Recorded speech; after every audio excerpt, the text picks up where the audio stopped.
العالمين وصلى الله على سيدنا محمد وعلى وصحبه أجمعين. بالشهر الصومالي ملكس يجوكتو وسلامتها وحنا لنا السلام عليكم ورحمة الله وبركاته. سلامتها كبعدي قراها مدوغ مرشحين توحي اسكوي مادين شر مانتي وحان حسوسنا هاي إن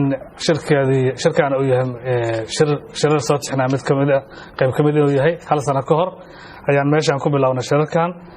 مدوغ مرشحينتا waxaan rabnaa inaan idin la wadaagno dhowr arrimood waxa ugu horeeyay hadafka anagu aan u aasaasnay maalinka koobaad wali waa u taagan yahay hadafkaas wuxuu ahaa dalka Soomaaliya iyo dadka Soomaaliyaba inay helaan doorashooyin xor ah oo xalaal ah oo xilligeeda ku dhaca runtii arrimaha noocaas mudug murashaxiin looma aasaaso laakiin waxay muujinayeen xanuun iyo dhibaato bulshada Soomaaliya oo ku soo kordhiyay nidaamka dalka markaas ka jiray weyn isku sii dhajinay oo ah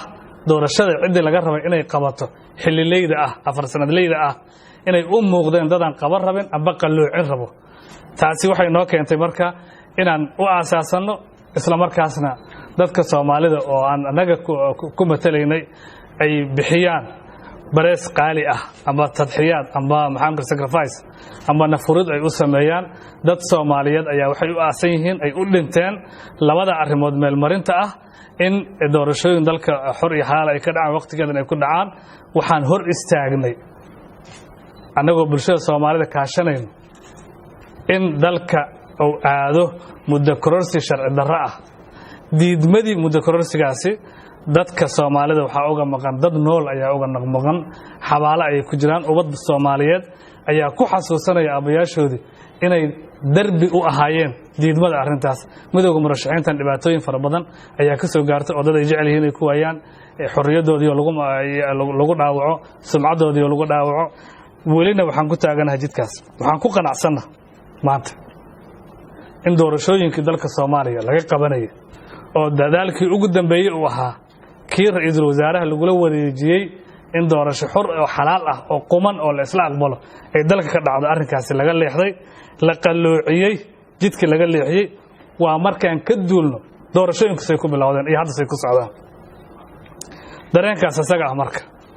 waa dareen loo baahan yahay bulshada Soomaalida qof kasta oo kamid ah oo garaad leh inuu la qaado midowga murashaxiinta waxaan rabnaa sidaas daraadeed in aan bulshada Soomaalida la wadaagno qaybaheeda kala gedisan iyo bulshada iyo inta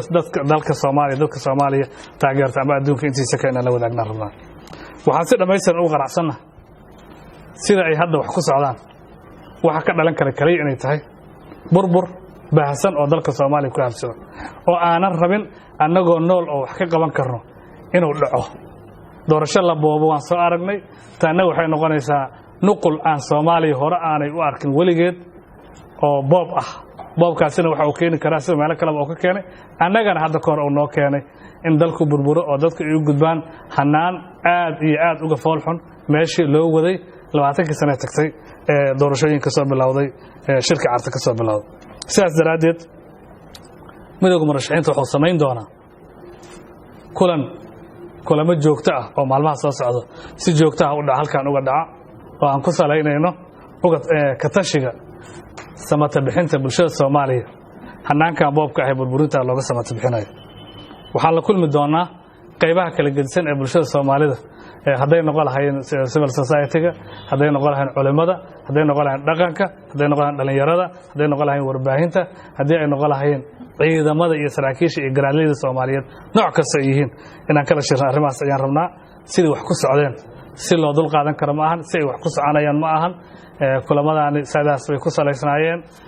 midowga murashaxiinta mowqifkii shalayto iyo kaalintii sanadka hore uu istaaga ayuu u taagan yahay cid kasta oo wax toosin kartana waxaan ugu yeeraynaa inay toosinta ka qayb qaadato nala diido hanaanka wax ku bilowdeen oo qaranka Soomaaliya dhibaato u keeni karo waa mahadsantiin way aqeeyay kulamadan midowga murashaxiintu waxay ku dhisayaan maamul gaar ah oo doorashadan socota ka madaxbanaan mise aragtidii doorashada ku saxiisan waa salaaman raay Soomaaliyeed sababta aan isku nimid waxa ay tahay sida wax u socdaan inay aad iyo aad u qaldan tahay sababta aan isku nimid waxa ay tahay inaan samata bixin ka hadalno sababta aan u socono waxa ay tahay inaan annaga iyo bulshada qaybadeeda kala gedisan u gudubno hanaankan guraac inuu la qaado midowga murashaxiinta waxaan rabnaa sidaas daraadeed in aan bulshada Soomaalida la wadaagno qaybaheeda kala gedisan iyo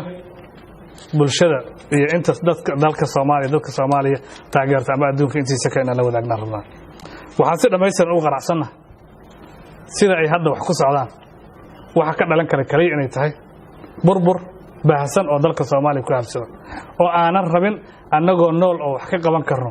inuu dhaco doorasho la boobo waan soo aragnay taana waxay noqonaysaa nuqul aan Soomaaliya hore aanay u arkin waligeed oo boob ah boobkaasina waxa uu keeni karaa sida meel kale oo ka keenay annagana hadda koor uu noo keenay in dalku burburo oo dadku ay u gudbaan hanaan aad iyo aad uga foolxun meeshii loo waday 20 sano tagtay doorashooyinka soo bilowday shirka carta ka soo bilowday sidaas daraadeed midowga murashaxiinta wuxuu sameyn doonaa kulamo joogto ah oo maalmaha soo socdo si joogto ah u dhaca halkan uga dhaca oo aan ku saleynayno ka tashiga